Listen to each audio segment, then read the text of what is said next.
It starts by getting back in the game. Now, here's what I'm guessing is your situation. You had a bout of financial trauma. There was something happened. It was a medical issue. It was a job loss. It was a divorce. It was something like that. And since that time, after you've gone through this credit trauma, you've kind of avoided credit since then. I mean, it's painful to go back and apply for credit and either be turned down without ceremony or just, that whole process is tough. So this is what happened. This is how you get back in the game. Credit scoring is only about 10 years old. I don't know if you knew that. And we used to score manually. If you were a mortgage lender or an auto lender, we did not feel we had to have scores. I mean, we did it manually. We scored everyone manually, either A, B, C, or D. D was denied. If a borrower did not pay us, we took the collateral back, whether it was a home or an auto or a washing machine or whatever it was a collateralized loan. And after we came up with our evaluation, we lent them the money. If they didn't pay, we just went and took the stuff back. So it wasn't a big deal to us. The credit card companies, though, they could not do the way that we did because, first off, they're unsecured creditors. And they needed a way to make fast decisions because of the number of people who were applying for cards. And, everybody was applying for multiple cards.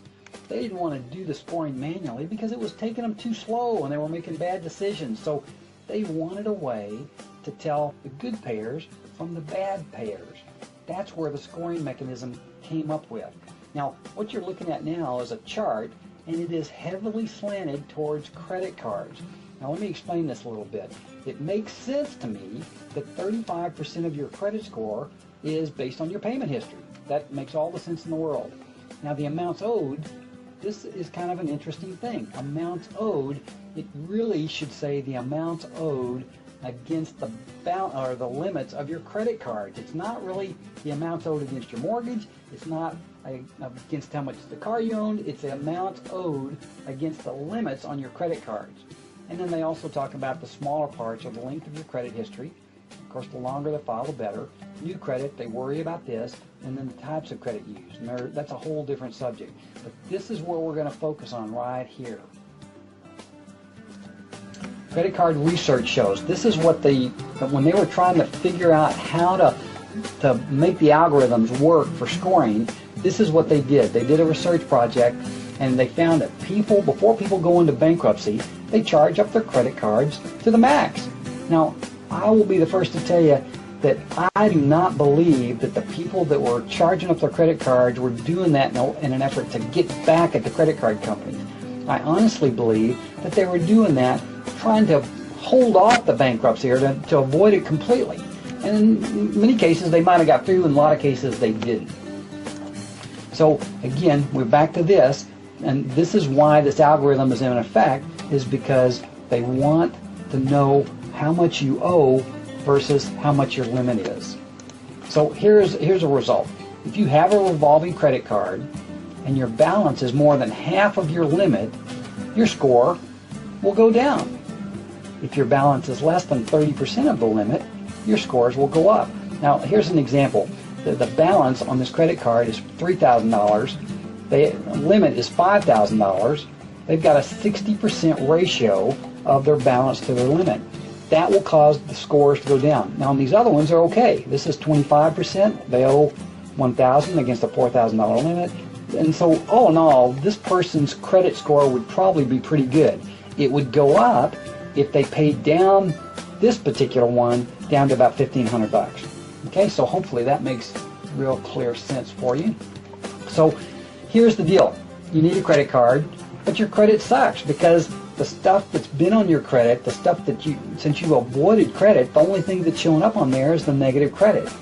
So you need a credit card. I mean, that's a key thing, and you need one that reports to all three reporting agencies. You also need to get one that you can be approved by. And it may be smart to even have more than one. So here's the big tip, all right? This is the helpful tip. You need to get a secured credit card. A secure card is offered by many financial institutions, usually credit unions and smaller regional banks. A secure card is secured with your funds that are deposited into a new savings account, your savings account, But the credit card is against that. The credit card is collateralized by the money that you put in the savings account. So you're basically borrowing against your own money.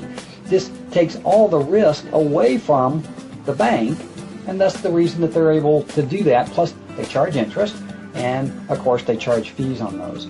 So they get their share, but it is a big way to help you get back into the game and have a revolving credit card. That's very important. There's a couple rules here. You are only going to use this card for small purchases. I tell most of the people, just buy gas with it or just buy meals out.